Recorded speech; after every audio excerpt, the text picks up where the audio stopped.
tem visto nesses últimos tempos. E ele usa a expressão as últimas palavras. E capítulo por capítulo, ou às vezes mais de um capítulo, ele vai elaborando algumas reflexões sobre temas que são tratados nesses capítulos. Não tem a ver meramente com a nossa vida depois da morte, como às vezes pensamos no livro do Apocalipse. Pelo contrário, tem tudo a ver com o tempo presente, porque era essa a necessidade da igreja do final do primeiro século, quando João escreveu, no ano 96, ele escreveu o livro do Apocalipse lá da ilha de Patmos, né? Escreveu, estava exilado lá, então ele escreve o livro de Apocalipse para as 7 igrejas principalmente, as igrejas de modo geral, que estavam passando por momentos difíceis de perseguição, e ele então escreve essa revelação que ele recebeu de Jesus Cristo. Portanto, é a palavra de Jesus, ou as últimas palavras, vamos chamar assim, de Jesus Cristo sobre diversos temas. Nós já vimos a Escritura, já vimos o próprio Jesus Cristo, semana passada, e hoje nós vamos pensar sobre a última palavra sobre igreja. Capítulos 2 e 3 do livro de Apocalipse tratam exatamente de cartas direcionadas para as 7 igrejas na Ásia. É uma viagem muito interessante conhecer as 7 localidades que estão ali na região da Turquia. É muito interessante conhecer estas localidades, muitas delas hoje apenas ruínas, como é o caso de Laodiceia. Acho que Sardes também é meramente apenas ruínas. E eu, numa das viagens que fiz ali, e conduzindo um grupo de peregrinos a Israel, e de lá nós fomos para essa região das 7 igrejas, foi muito interessante porque o nosso guia, a certa altura, compartilhou com a gente. Eu lembro que nós estávamos exatamente ali nas ruínas de Sardes, né? Naquela cidade chamada Sardes. E aí foi muito interessante porque o guia nos contou a seguinte história, que quando chegava nesses lugares, principalmente como Laodiceia e Sardes, que tem apenas ali as ruínas, né? As pessoas, cristãos, perguntavam sempre assim: onde é que ficava aqui a ruína da igreja? Onde é que fica a ruína da igreja aqui de Sardes ou de Laodiceia? E ele não é um cristão, ou não era, pelo menos na época. Ele dizia: a igreja não está nas ruínas, porque a igreja eram as pessoas, não era o templo. Eu fiquei impressionado com esta sabedoria deste homem, que era, na verdade, um guia muçulmano.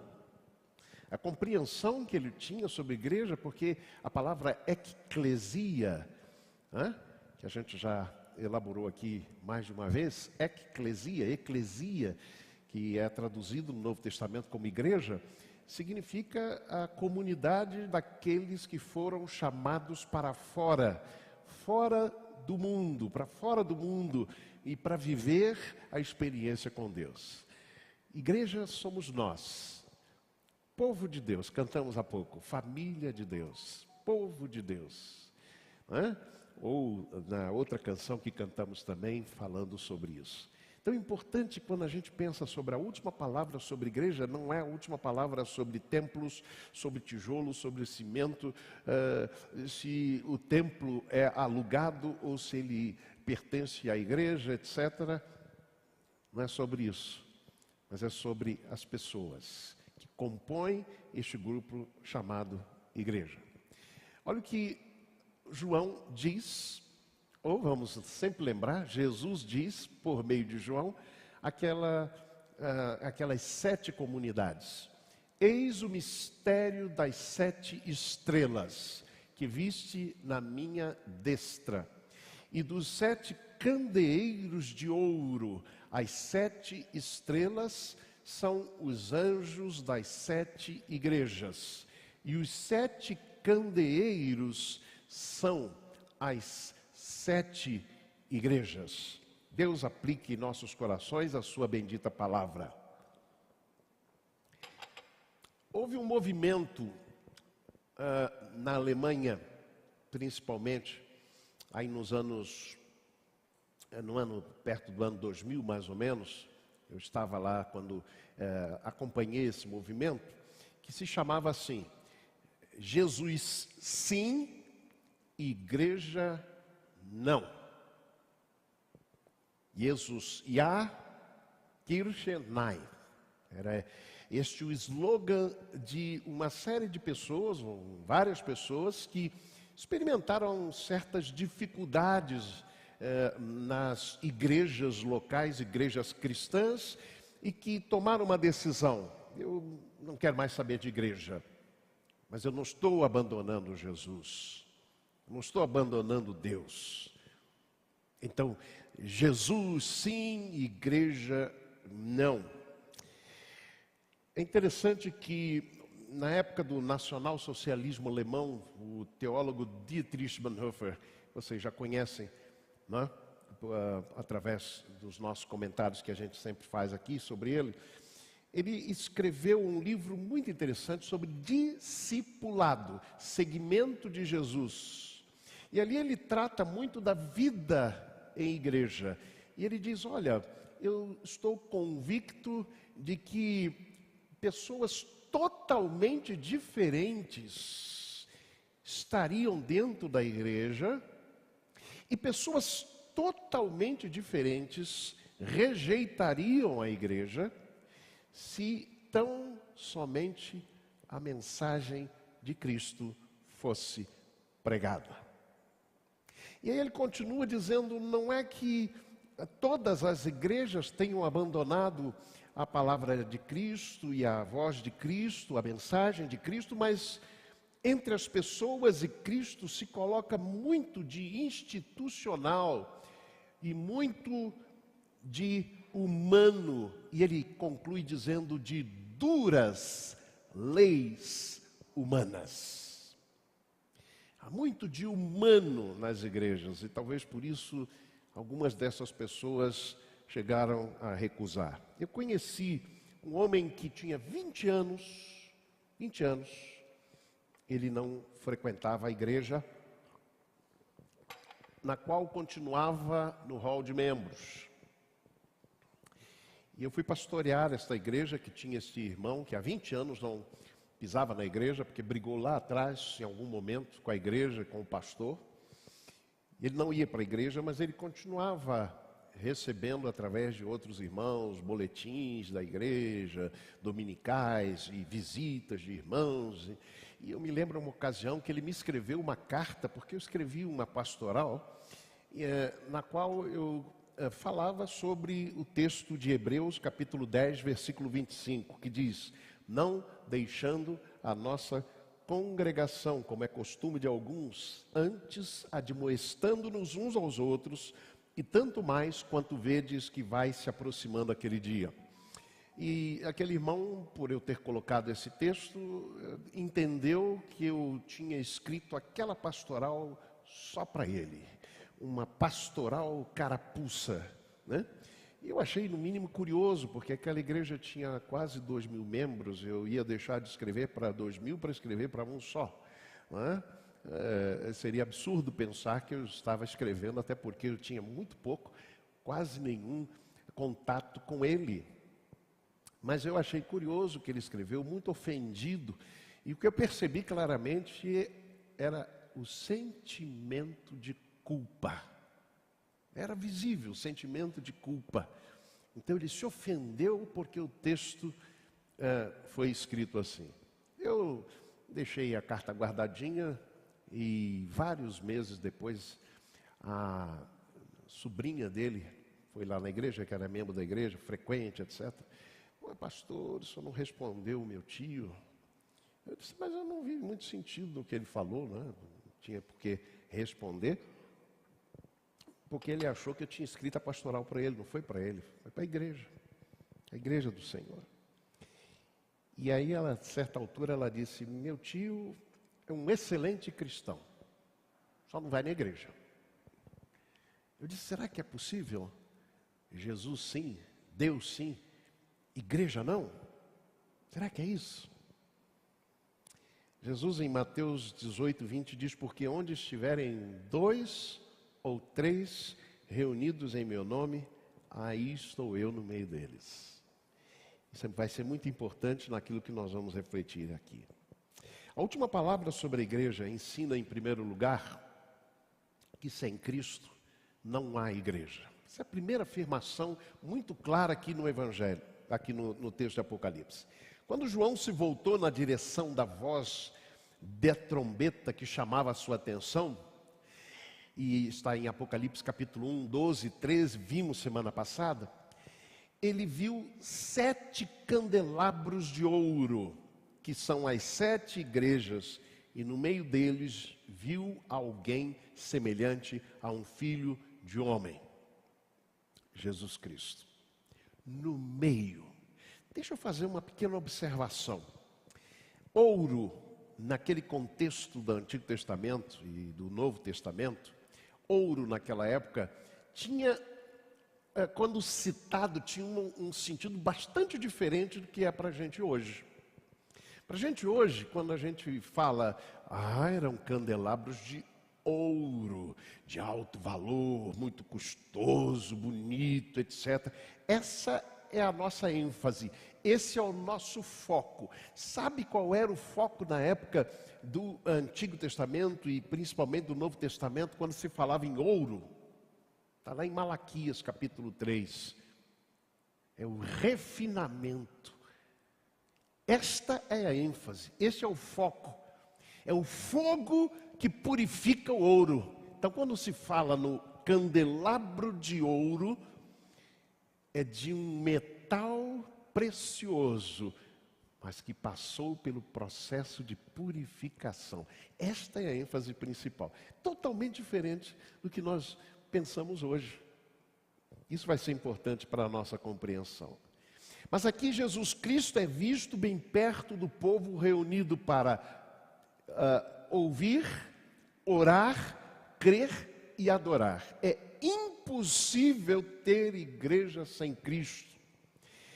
Olha, vejam só, de tudo o que o Apocalipse vai nos trazer, de todas as coisas em que ele vai nos falar sobre as batalhas do bem contra o mal, ou do mal contra o bem, da vitória da igreja, ou da vitória do povo do bem, do povo de Deus. Tudo o que o Apocalipse vai falar, do capítulo 4 até 21, tudo isso, João achou importante primeiro falar de igreja. É preciso antes lidar com a igreja. Olha o que Eugene Peterson fala: o caminho de Cristo ao céu e as batalhas contra o pecado passa pela igreja. Não apenas uma, mas 7. 7 igrejas. As igrejas são citadas pela sua localização: Éfeso, Esmirna, Pérgamo, Tiatira, Sardes, Filadélfia e Laodiceia. Todas elas estão hoje naquilo que é o território da atual Turquia. Ok? Uma lembrança interessante é que bem próximo ali da região da Turquia, eu me esqueci agora o porto onde a gente normalmente entra ali na Turquia, vindo do Mar Egeu, né?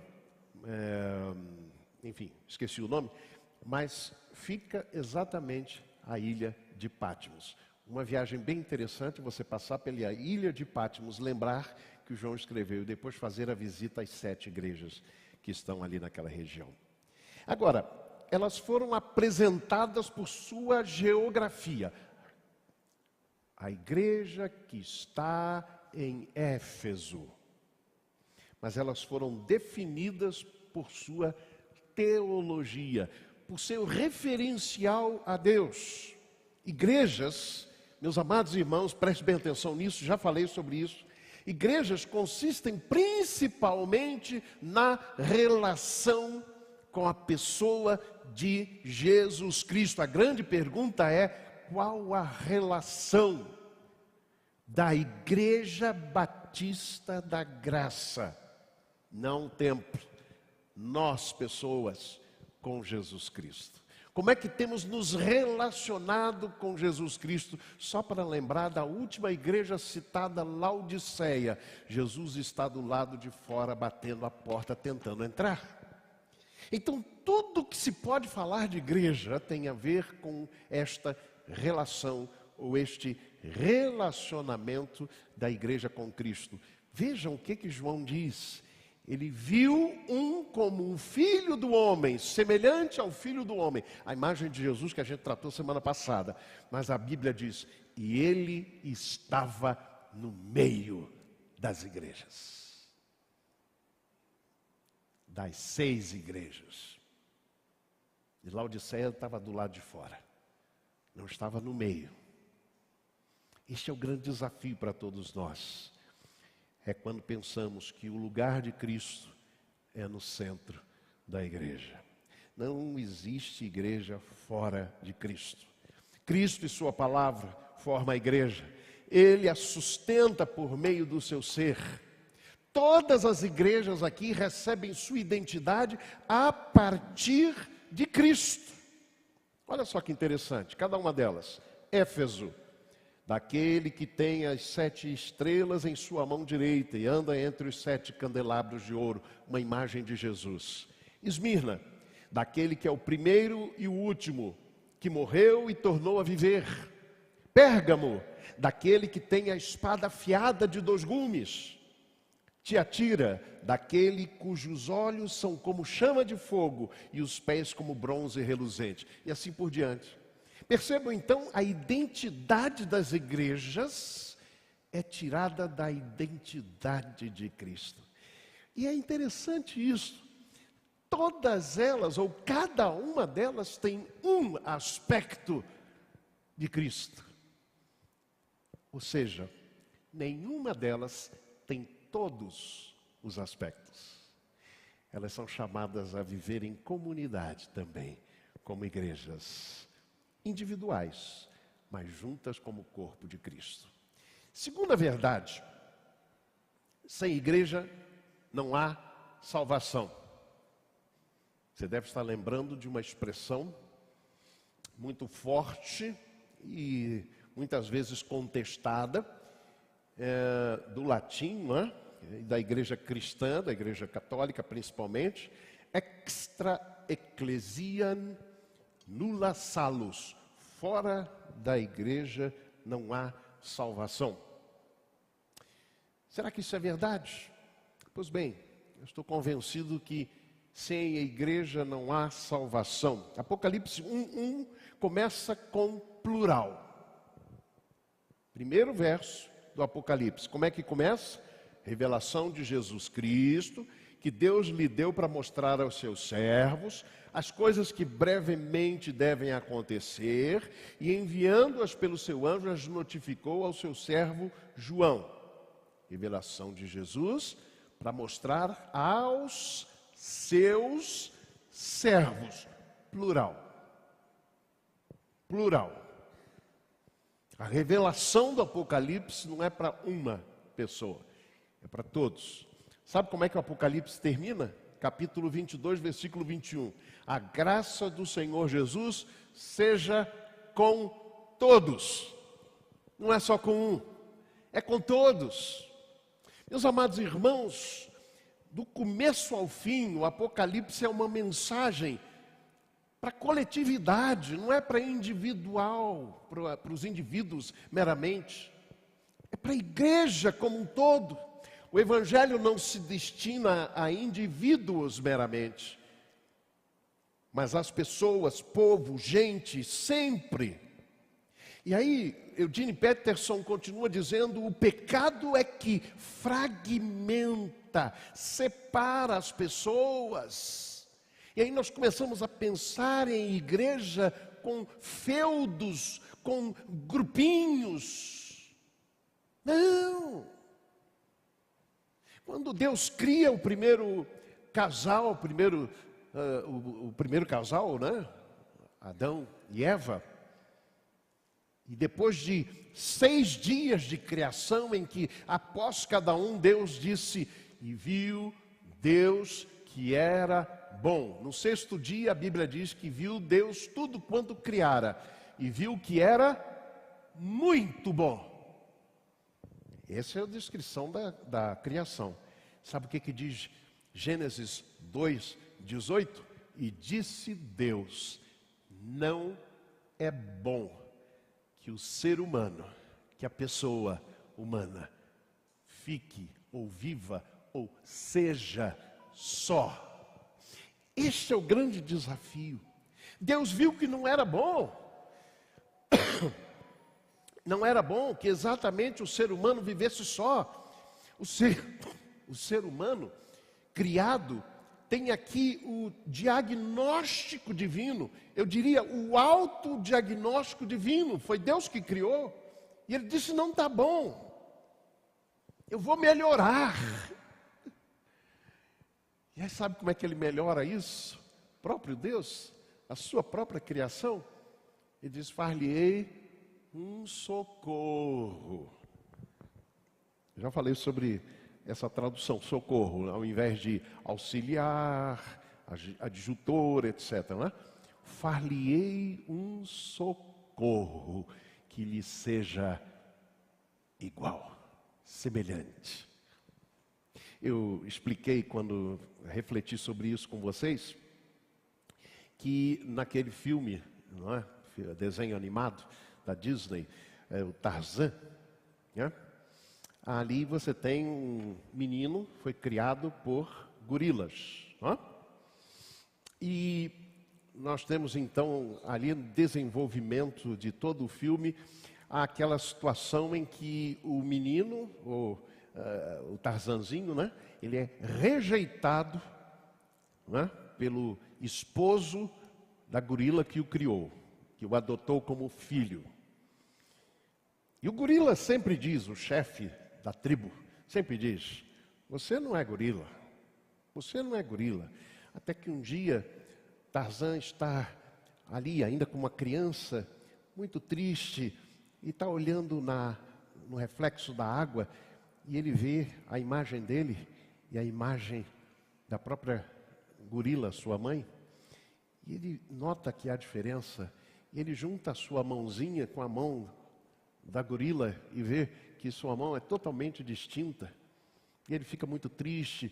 Ela tenta convencê-lo, manda ele botar a mão no coração dela, bota no coração dele e diz, está batendo igual o seu, nós somos iguais, mas ele não se convence. Até que um dia aparece Jane. Aparece Jane, no meio, vamos usar uma expressão aqui, meio brincadeira, não? No meio daquela macacada, aparece a Jane. E ele faz exatamente a mesma coisa com a Jane. Ele bota a mão junto. Diz, agora sim. Agora sim. Eu creio que esse filmezinho retrata um pouco daquilo que Adão faz quando Deus cria a mulher e lhe traz. Sabe o que ele diz? Vamos pensar aqui num grito de surpresa e de alegria. Eu tinha um professor que, no seminário, que ele fazia isso dando um pulo, que eu vou fazer agora, tá? Ele dava um pulo dizendo, opa! Viu, gente, eu dou conta, hein?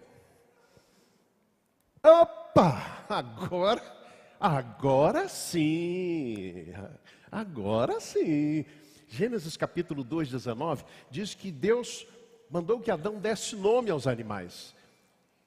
E a Bíblia diz que Adão foi dando nome para os animais. E aí a Bíblia acrescenta, mas para o homem não se achava ser semelhante. Aí quando Deus cria, ele grita, agora sim, agora sim.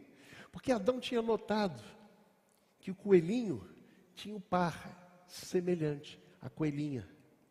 Ele começou a notar essa paridade dos animais, mas para ele não tinha.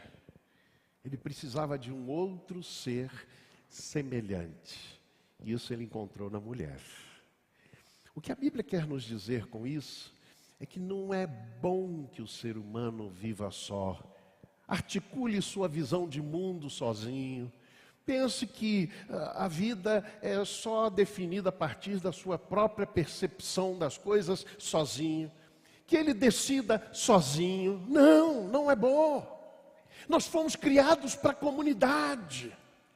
Nós fomos criados para a igreja. Para vivermos como família de Deus. Ah, que lindo que a gente cantou há pouco. É isso.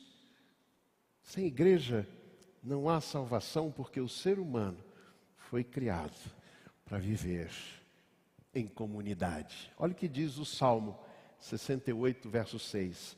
Deus faz que o solitário viva em família. Talvez alguém vá dizer, pastor, mas eu sou sozinho, ou eu sou sozinha. Eu não tenho esposo, não tenho esposa, sou solteiro, solteira, não tenho família comigo. Esquece. A igreja é a sua família. A igreja é a sua família. Nós somos família de Deus. Terceiro aspecto. Sem direção não há progresso.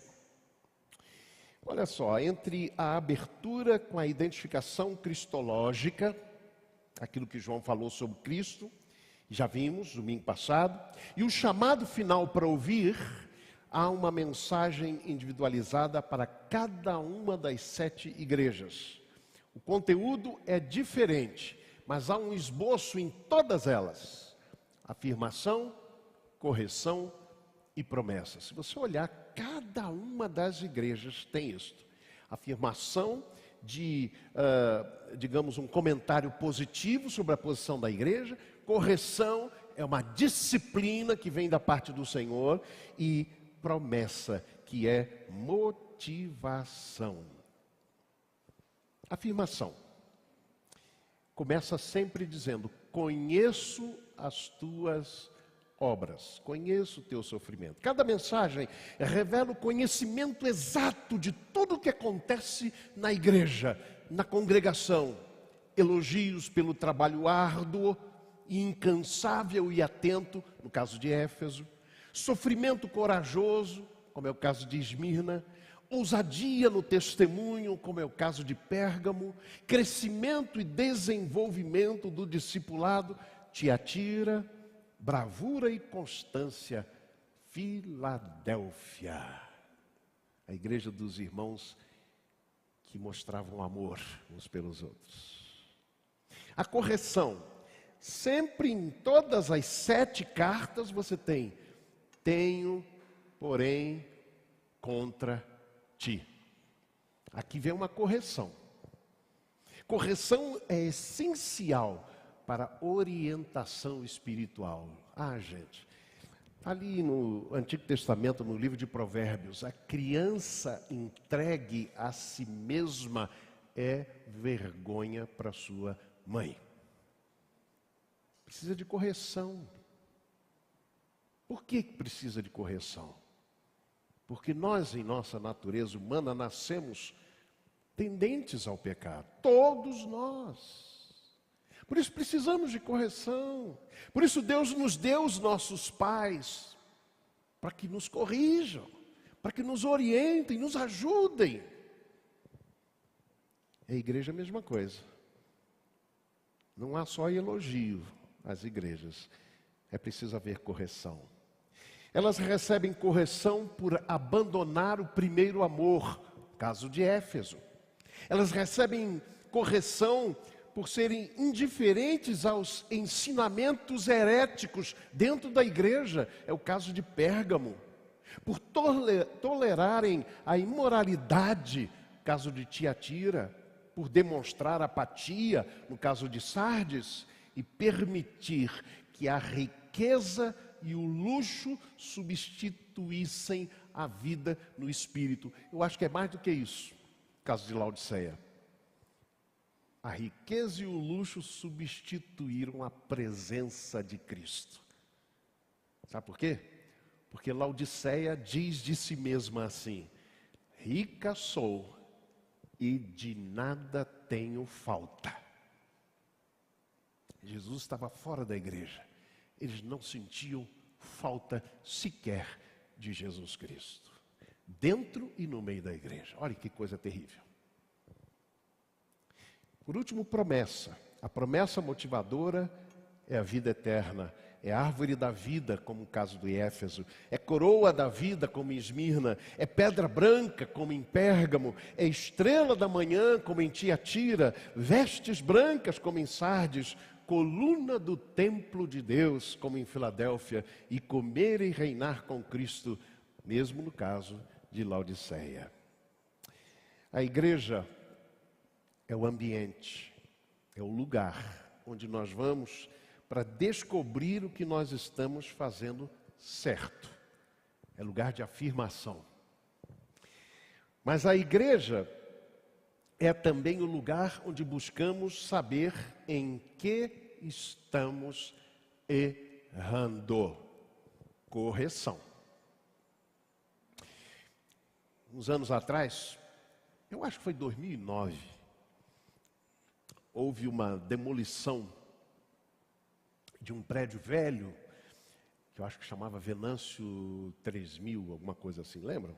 Prédio velho, tinha um buracão assim, tudo, ali no início da 3 Sul, né? E houve uma demolição daquilo lá para construírem onde nós nos reunimos, ali naqueles 3 prédios, né? Foi ali naquele lugar. Pois bem, não era Venâncio 3000 não, era outra coisa, Venâncio 3000 do outro lado, da 3 Norte. Mas enfim, tinha lá aquele esqueleto por anos. E aquilo me inspirou a pregar um sermão no domingo. E eu escrevi uma pastoral e preguei um sermão falando sobre o que aquilo ali representava. Lembrei da expressão de Paulo aos Coríntios, que fala: se alguém destruir o templo de Deus, que sois vós, Deus o destruirá. Foi uma pregação de correção, de admoestação. Segunda-feira eu recebi um e-mail de um irmão, não era anônimo, mas se identificava, dizendo: eu vou à igreja para ouvir palavras de amor, não para receber admoestação. Eu respondi para ele: você deve estar no lugar errado. Igreja é lugar de correção, sim. É Jesus quem fala para estas igrejas. É Jesus quem fala para Éfeso: tenho, porém, contra ti que deixaste o teu primeiro amor. Você quer uma igreja para só receber elogios, bajulação? Isso não é a igreja do Senhor. A igreja é lugar de correção. E na igreja ansiamos ouvir as promessas de Deus. É lugar de motivação. Por isso nós somos, meus amados, treinados na igreja. Igreja não é vitrine, é sala onde vivem pecadores. É hospital onde vivem pessoas enfermas para serem curadas.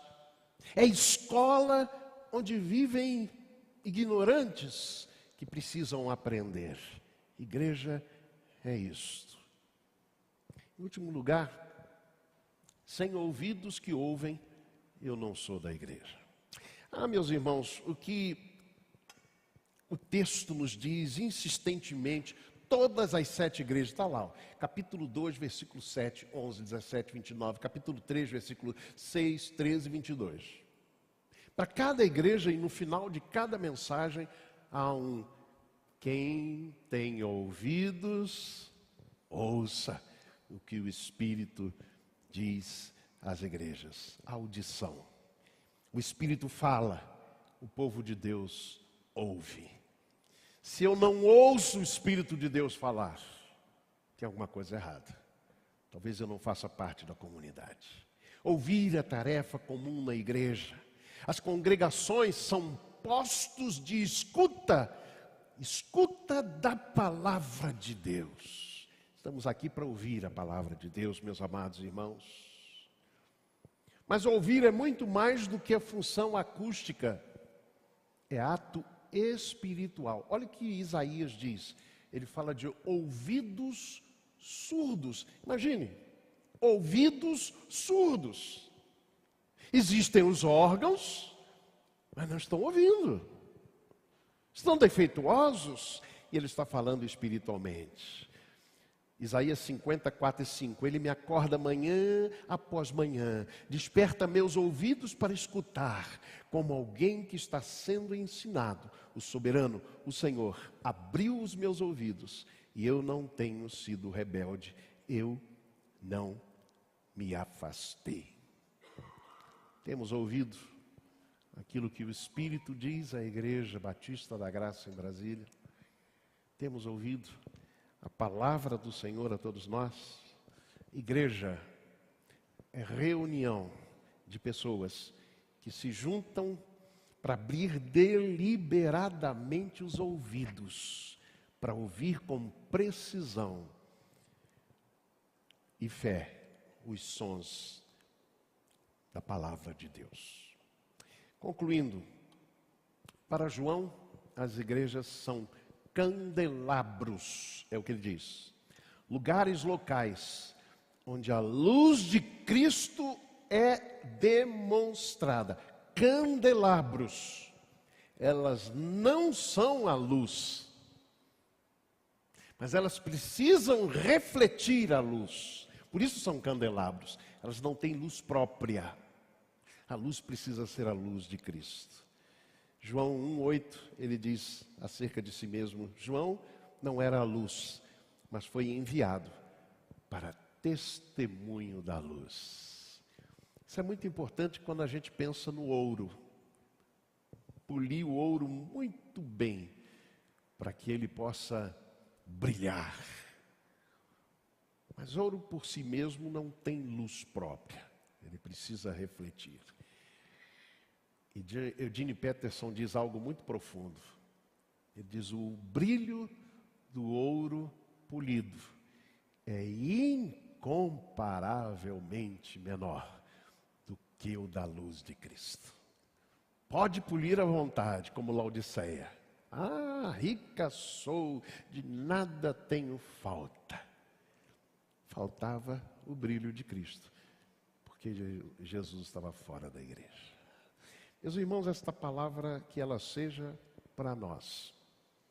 Esta palavra nesta manhã não é para a gente ficar examinando as igrejas, as outras igrejas. É para a gente mesmo. Até que ponto a Igreja Batista da Graça está refletindo a luz de Cristo?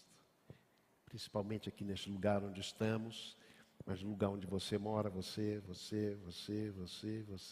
onde nós moramos.